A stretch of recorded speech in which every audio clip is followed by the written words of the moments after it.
vacancies.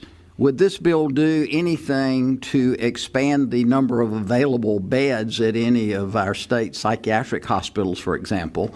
And along with that, would it do anything to enable some differentiation in pay for psychiatrists to try to attract them to areas of the state and state hospitals where they may be less likely to go under the present system? There's nothing in here for differentiation of pay. That may be an issue we have to deal with at some point. There are programs here, loan forgiveness programs. Within another segment of the House budget, there was workforce development, which would also expand the number of programs to try to get more kids interested, even in the high school level, interested in allied health careers. So they kind of work together. We got to get more high school kids, even middle school kids interested in allied health careers. And then as they learn more about those careers, hopefully get them in tracks, whether it's pediatrics, cancer treatment, or behavioral health treatments, to get them back into the workforce. No follow-ups today. Sorry, sir. It was actually part of my first question. Well, I interpret it as a part of your second question, which is not going to be heard today. But I appreciate the effort. You're always never fail in your effort. Representative Loftus. Thank you, Mr. Chair. My question is, this is a great start in the funding process. How long will this funding process, how long will this last? Is this a forever? Will it 5 years, 2 years, and we're done? Thank you, Mr. Chairman. Chairman Lamont. Most of it is a 2-year funding schedule, 2 to 3 years, and we'll have to reinvest in programs. And part of the point of the data systems is to identify what's working well and continue to invest in those areas, and what's not working, we may want to not continue those investments. So there's a lot in here that will get us through the next couple of years, but then there's ongoing support that we would need to keep some of these programs going that are worthwhile. Good question. Thank you. Representative Pirtle. Thank you, Mr. Chairman. Thank you, Representative Loftus. You asked my first question, so I'll do the second one. Is Don't these tell department Representative allegations? Blackwell that, if you would. Is these various divisions, allocations in these various divisions, is that a result of what requests come directly from DHHS? They are. We worked with some community leaders, lobbyists, and the HHS folks to try to put this together. And they actually have a very nice plan called Investing in Behavioral Health that we would be more than happy, I think, to share it with this committee that is a little bit more detailed and comprehensive work that they've done. Thank you. Thank you. Representative Rania. A question for the bill sponsor. Yes, ma'am. You mentioned that you worked with community leaders and DHHS and lobbyists, but major part of the providers when it comes to our mental health are our LME MCOs. Did you work with any of our actual providers and LME MCOs to create this bill? Chairman Lamont, you're recognized. See if the staff wants to talk about that a little bit. I did not meet personally with any of the LME MCOs. If you didn't, I assume that would answer the question.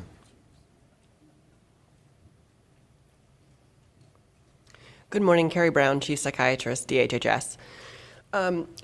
Yes, ma'am. Not directly in the drafting of the $1 billion behavioral health resilience investment. However, much of the categories of investment were developed from discussions, particularly with the chief medical officers of the LME MCOs, on the particularly for the child welfare transformation team.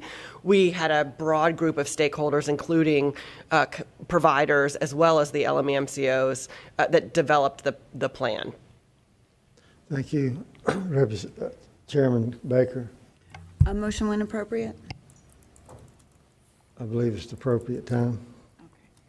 Thank you, Mr. Chair. I move for a favorable report to House Bill 855 as amended, rolled into PCS, unfavorable to the original with a referral to appropriations. Thank you. You've heard the motion. All in favor, aye. Aye. Any opposed likewise? The motion passes. The bill will move on. Thank you. This time We'd like to recognize Senator Rabin. We appreciate you being with us today. We have a short amount of time, about 30 minutes. We have to vacate the room so it can be set up for a different committee. So please be pointed and direct in your questions. We'll get to as many public comment questions as we have. It depends on the number of committee comments.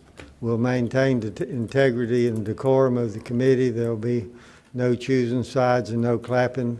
We'll give everybody an equal opportunity, and we'll respect each speaker as they speak. Senator Rabin, you're welcome to House Health. You're recognized.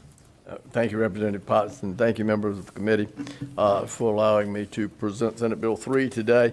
I have some personal comments, but I will hold those unless we have some time later and if someone cares to ask me about those.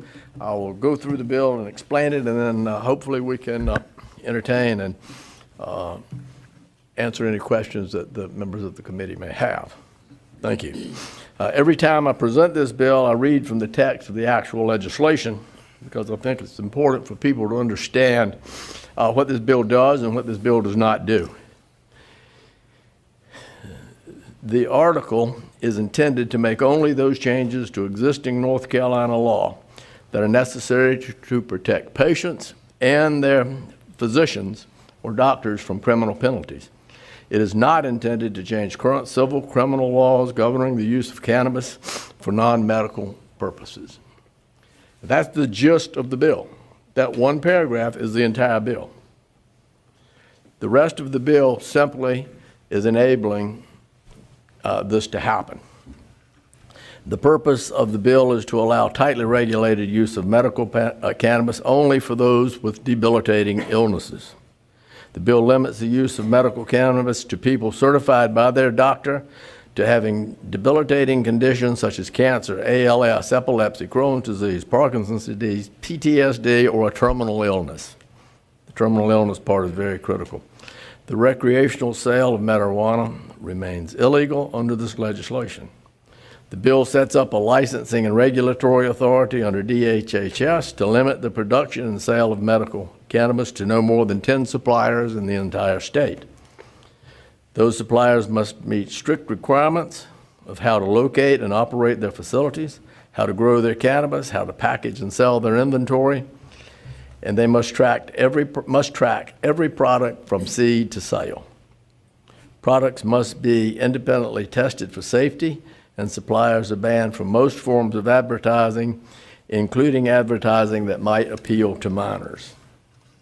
On the patient side, after obtaining certification from their doctor, a patient must also apply to DHHS for a registration card and may only possess a 30-day supply of cannabis products as determined by their physician.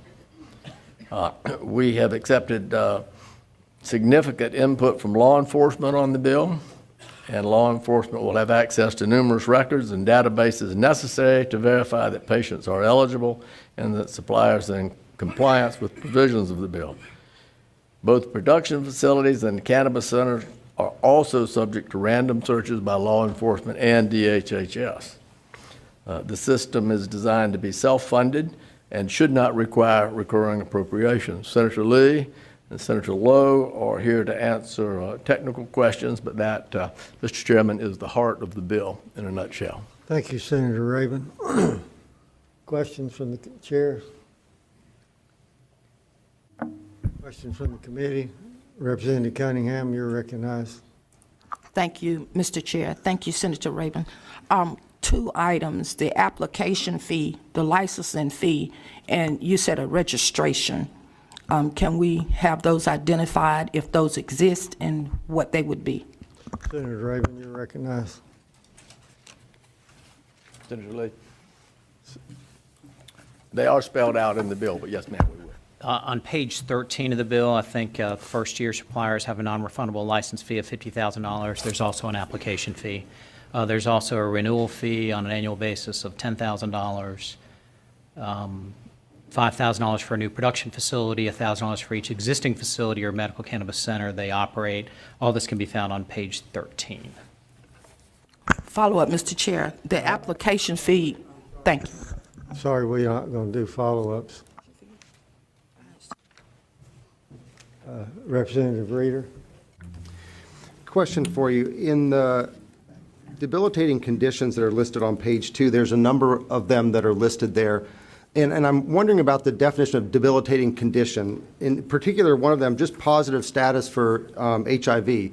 That disease, if you take your medicine, has a life expectancy similar to the rest of the population. So I'm just wondering if you'd be open to re-looking at those conditions. To one, not all of them are debilitating, and the data on the use of marijuana for some of these conditions is not very extensive, and I was just wondering if you'd be open to looking at those debilitating conditions. Representative Rabin, you're recognized. Thank you.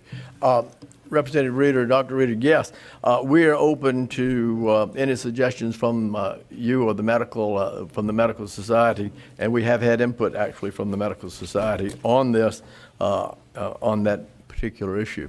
Yes, we would be very willing to. And in the bill, the commission, the board, if you will, however you want to respond to this, has some leeway as to what they can consider, not consider going forward, and there will be physicians on that commission as well for that input. Yes, we would be. Thank you. Thank you. Representative Loftus, you're recognized, sir. Thank you, Mr. Chairman. Thank you, Senator Rabin and other two senators for presenting this. My question is kind of multifaceted about the prescription. When that prescription is written, how does it cover a possible DUI incident, a workplace accident, an initial job interview, drug testing? How is that covered? And a prescription, is it 2 puffs in the morning, a joint in the afternoon? Just, is that, I didn't read that necessarily, or is that deemed under the doctor's purview? Thank you, Mr. Chairman. Senator Rabin. Thank you. Thank you, Mr. Chairman. I'll take a shot at that.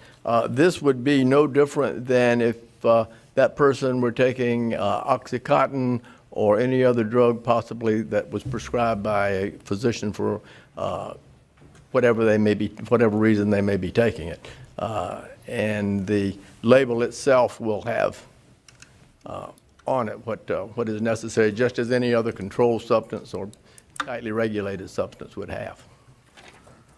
Thank you. Representative Belk, it's good to see you as always.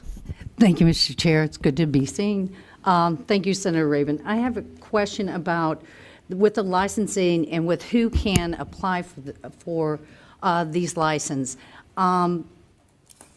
And we're talking about vertically. So what I'm trying to understand is if you apply for this license, you are going to be the manufacturer of this, you're going to plant this, you're going to distribute it, and you're going to do the whole thing. That's all inclusive. There's no way that you can apply for a license that says, I'm just going to be a grower and I'm going to sell this to somebody else. Is that correct? That's correct at this time. There will be 10 licenses issued, and this will be a seed to sale operation. This is not a farming operation like growing tobacco or corn or soybeans. It's a very tightly regulated, controlled environment, basically greenhouse environment, and they're pretty doggone high tech and expensive to get into, but it's very high tech.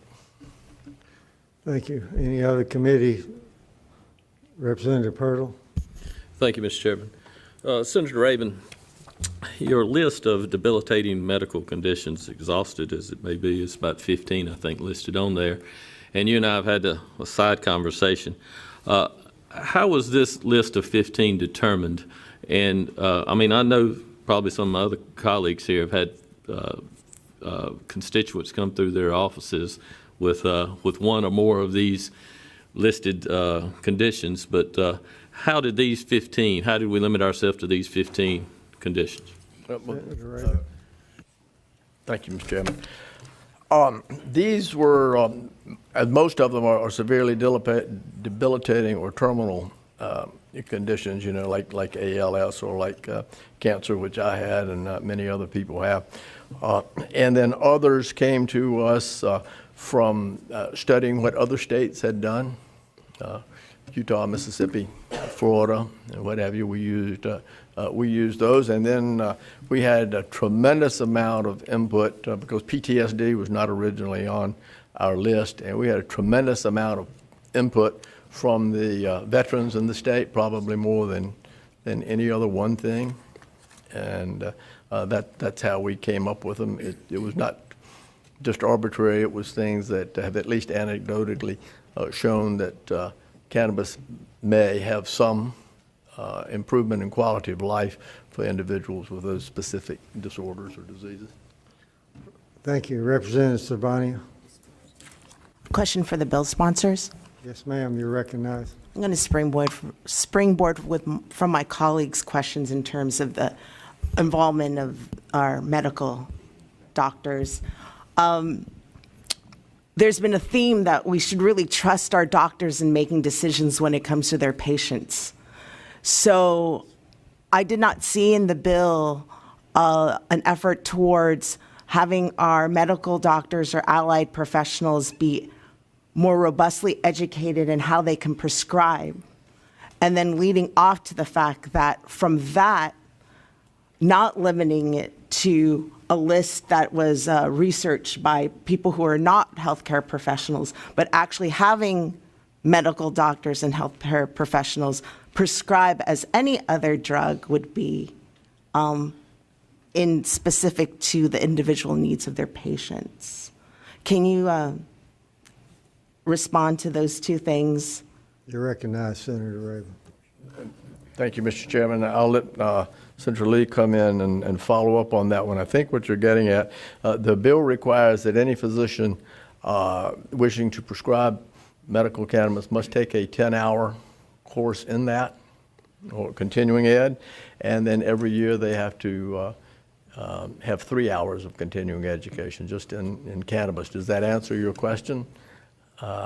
And I don't know whether physicians are required to take a course in controlled substances or not. Veterinarians are annually, but ours is 2 hours. But this is a 3-hour annual for the physicians that do prescribe. Not all physicians are going to do it. I'm sure that oncologists are, and some of the folks along that like that. But I don't think just every general practitioner is going to want to go through the efforts or have a patient base that's going to have the need for this product. If that doesn't answer, I would ask Senator Lee to get in. Representative Chairman White has it. Representative, thank you for your question. I think if you will read under physician requirements that it doesn't actually say that the physician will be issuing a prescription. It says that the physician will be writing a certification that this person has this condition. But because it's not an FDA-approved drug, it's not a prescription. Thank you, Chairman White. Representative Dixon, you're recognized, sir. Thank you, Mr. Chairman. Thank you, Senator Rabin. I noticed on the one hand, for the applicant is required to have residency in North Carolina, and then just following that, they're allowed to partner with out-of-state folks. Do we have any concern, or would we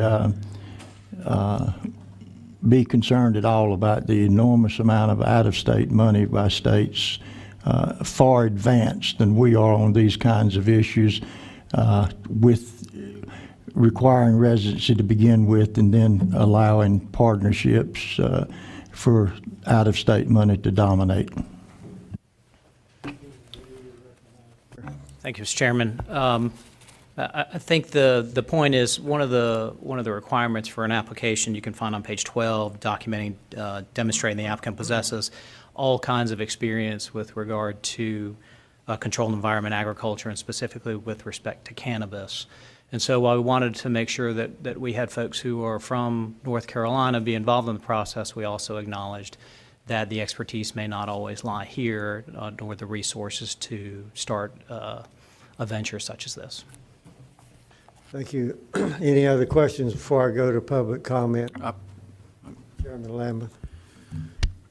It's probably not as much a question as it is an observation. We've obviously been lobbied by lots of texts, emails, people who believe that this is, quite frankly, just a step to recreational marijuana. You know, I think everybody knows my background in healthcare.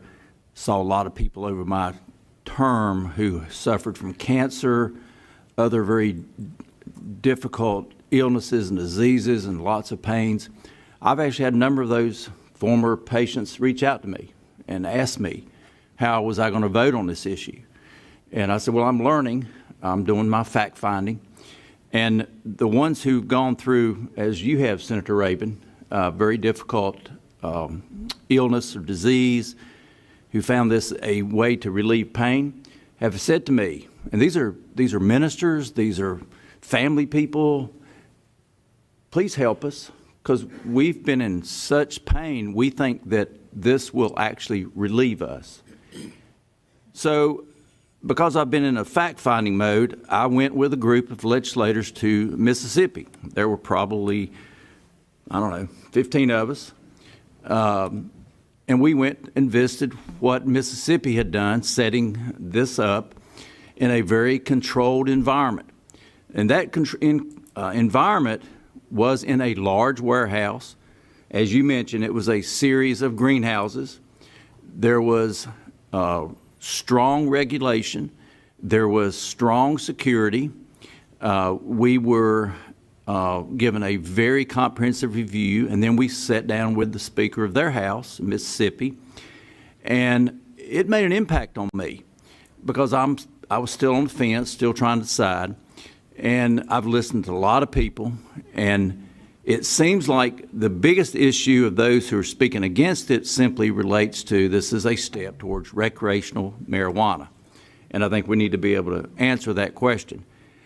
But if you actually go see how well this is actually regulated and controlled and the environment it was grown in, it gives you a different perspective. And I think that helped me understand better what you're talking about. In an environment where these plants are treated and grown in a very controlled environment, and the regulators make sure that even the dust that was on the floor had to be accounted for. There was no question about accountability and the regulation in this particular plant we were in. So, I applaud you for trying to help people that's in pain. Those people have asked me to support this bill because they believe they need some help. And as I said, these are former friends of mine that I worked with who have gone through a very difficult treatment for cancer or some other disease.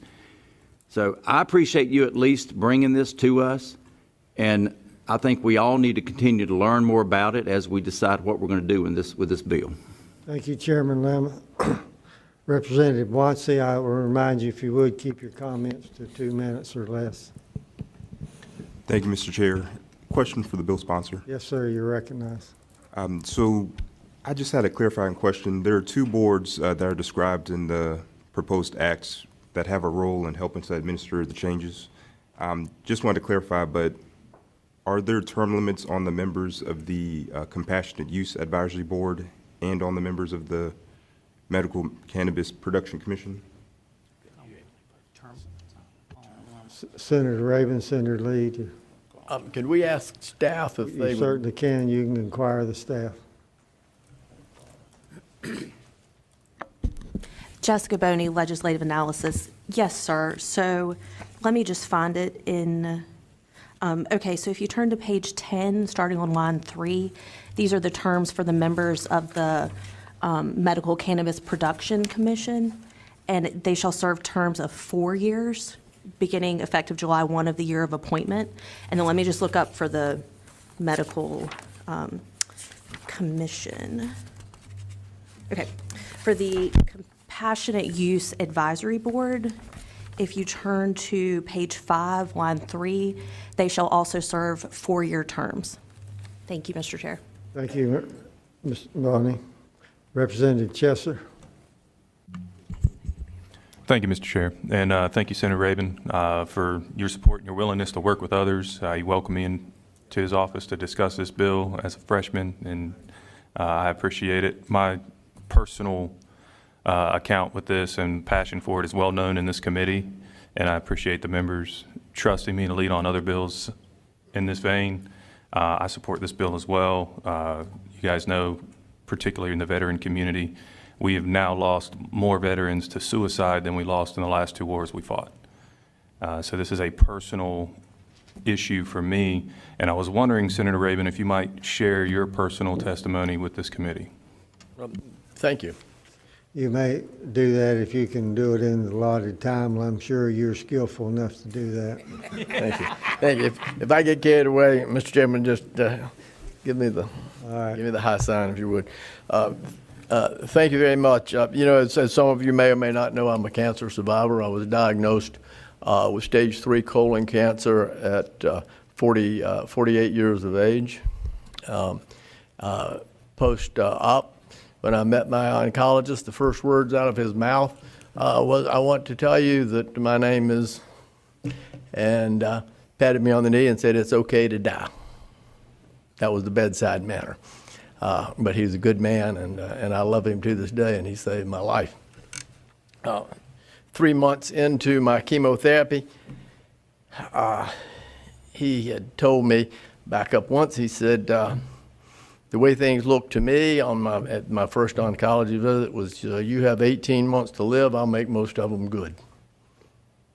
And we started treatment. 3 months into the treatment, I get a little involved, and I can taste the chemotherapy as I stand here and talk. 3 months into therapy, I said, "Billy, am I part of some double-blind study?" And he said, "What do you mean?" I said, "Well, I don't feel a bit different than I did the first day I walked in here. And I've used up 3 of my 18. And he said, "Do you want me to make you sick?" I said, "You got 12 months to cure me or kill me. That's the way I want to go through this treatment." He said, "I'm going to make you sick. I'm going to make you real sick. And I don't know if you can take it, but I'm going to try." I said, "I'll take it. If you can put it in me, I can get it out." He said, "You need to get some good marijuana." He said, "We have pills. I've given you a prescription for Marinol. You may as well stick them in your ear. They're not going to work."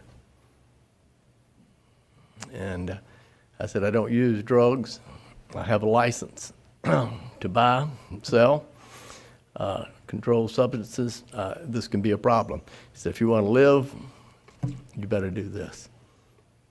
Can you get your hands on some?" I said, "I don't think that's a problem. I own a fleet of fishing boats, and my problem is keeping drugs off those boats." So I went home. I talked to my chief of police. I talked to my sheriff. I told them what was going on. I said, "I'm going to have to buy drugs illegally to stay alive, and I want you to know it." And I never bought the first drug. It appeared in my mailbox on an as-needed basis. And every day, every single day, I would go to work in the morning, 7 o'clock. I had a lazy boy in my office. I would sit in my office in that lazy boy, and my assistant would come back and say, "Dr. Rabin, you have a patient." I would get up, I'd go see my patient. I'd come back and I'd sit in that lazy boy. I never missed a single day's work. Not one. I knew if I stopped, I would die. And I knew that I loved my mother too much to die while she was alive. Scout's honor. So, around 2 o'clock, between 1:45 and 2:10 every day, I would get so nauseated that I couldn't take it anymore. I would walk outside, I'd put my hands on the back of my building, and I would heave until I got enough strength to get in my truck and drive home. I'd go home, I would light up joint, if whatever you call it. I never smoked in my life, so I wasn't very good at it. And I'd take about 3 puffs of marijuana, and my symptoms would go away before you could bat your eye. I would stay there till the next morning. I'd get up at 7 o'clock, I'd go to work, and I would repeat it. and I did that until I completed my chemo. Thank you, And Senator. that's the Reagan. only reason I'm alive today. And there's no science behind it, but I can tell you, I know. I know. And there are tens of thousands of people in the state that could benefit just as I did. Thank you, the sir. story. Thank you. We're going to have to move on. I appreciate that very much. Representative Shepherd. Thank you, Mr. Chair. I just want to ask a question, but first I want to say I certainly sympathize and empathize with people that have some of these issues. I have great friends that have PTSD. My brother has Parkinson's. I have neuropathy. My mother had Crohn's disease, so I've been around a lot of these debilitating diseases and so forth. I've heard and read studies where there is a form of this same cannabis or marijuana that is coming out in liquid or pill form. My question, Senator Rabin, is there a possibility that that could be a compromise with you all, that it's not a smoking type form? Seems like some people are just all about smoking it. If we had another form that might be easier to control, would you be okay with that as well? Thank you. Senator Rabin. Well, I believe that this product will be supplied in many forms. From what there are vaping forms, there are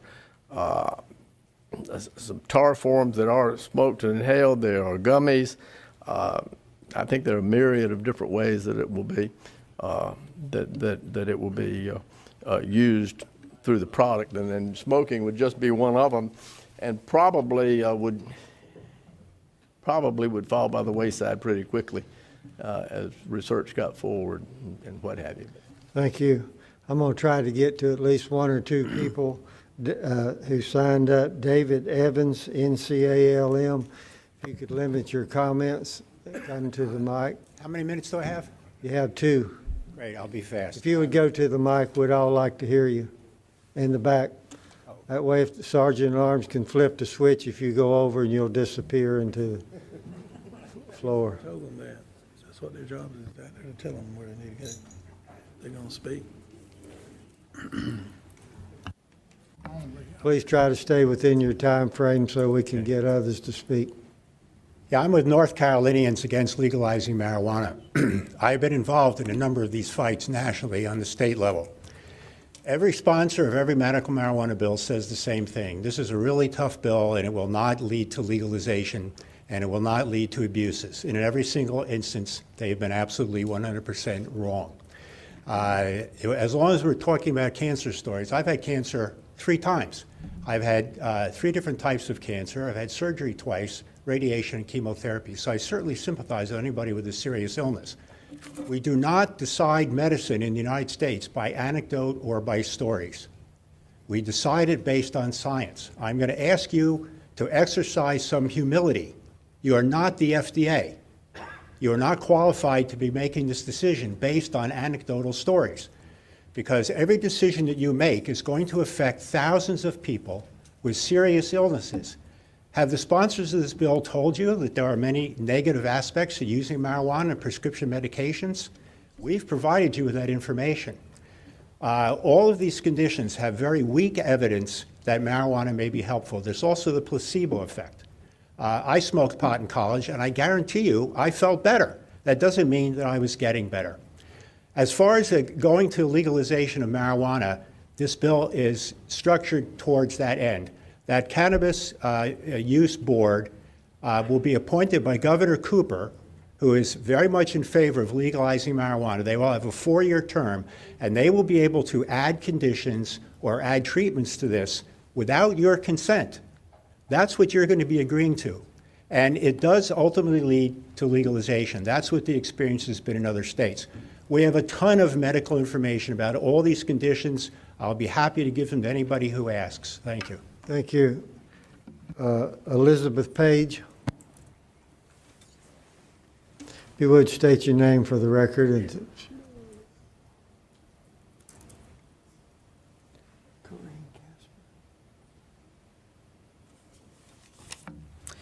Good morning. My name is Elizabeth Page, and I am a resident of Wake County. Thank you for the opportunity to share my support for the Compassionate Care Act, which is meaningful for North Carolinians living with multiple sclerosis. MS is a disease of the central nervous system characterized by inflammation and lesions on the brain sheaths in the the nerve sheaths in the brain and spinal cord. This damage impairs nerve function and can lead to degeneration and permanent changes. Symptoms vary by individual and can include numbness or tingling, difficulty walking, fatigue, dizziness, pain, depression, blindness, paralysis, and as well as cognitive dysfunction. 28 years ago, I was diagnosed with relapsing remitting MS, so I know the challenges of living with this disease. I have responded well to my disease-modifying medications, but MS is very unpredictable.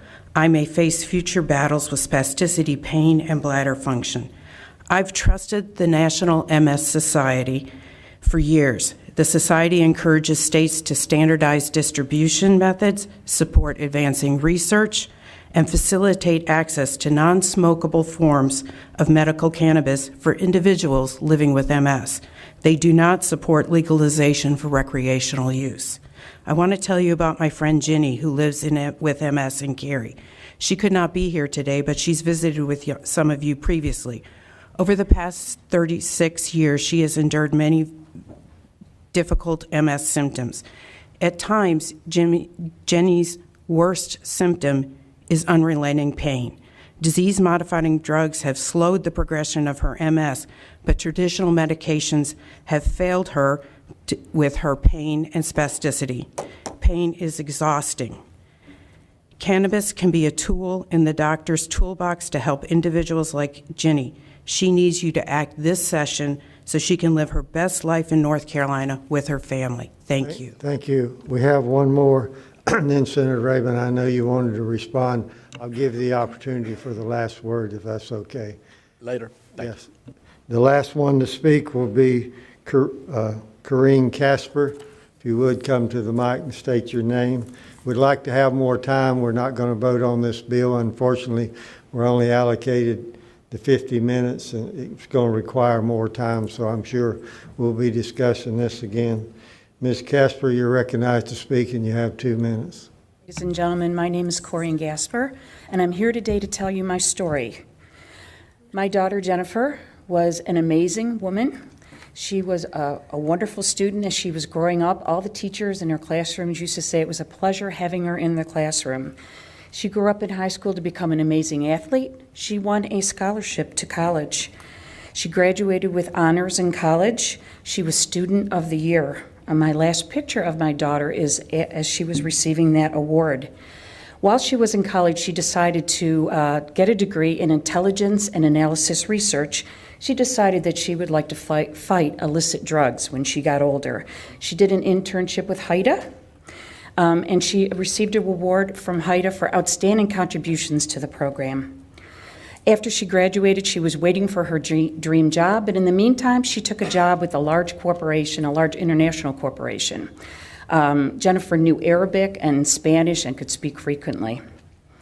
Anyways, Jennifer one night was called into work early. As she went in, she was impacted in an intersection by a man driving high on so-called medical marijuana. He hit my daughter's car so hard, her car was strewn across the road and through the front of a building, and the facade of that building fell on top of her car, killing her at the scene. This man removed himself from his vehicle and had no idea what he just did. His car reeked of marijuana. He had like I said, he had a medical marijuana card, and he admitted smoking it just before the crash. So this is just an example of the unintended consequences that you will suffer from marijuana in your state. The marijuana you find in the pot shops has no proven medical benefits. It's anecdotal evidence, and it's been presented to you as it is medical. We need to consider this and realize the damage it's doing to our society. My daughter's death is but one of them. She lost her life because a medical marijuana driver, and countless others will do the same. And I thank you for your time today. Thank you for listening. Thank you, Senator Rabin. We'll give you a couple minutes to wrap up, and then the meeting will be adjourned. Thank you. You're recognized. Thank you. I just wanted to clarify one thing from the first gentleman that spoke that said every state had entertained or gone to recreational use, and that is incorrect. Hawaii passed medical marijuana in 2000, It has not passed recreational marijuana. It has come before the body at least 5 times and has failed every time. Florida, Mississippi, Utah, and Oklahoma have medical marijuana and do not have recreational marijuana. I just want to set the record straight. That was not. Thank you for your presentation. I appreciate everyone's cooperation. I know time was short, and I apologize, but that's the allocated time. This bill was for discussion only, so the meeting is adjourned.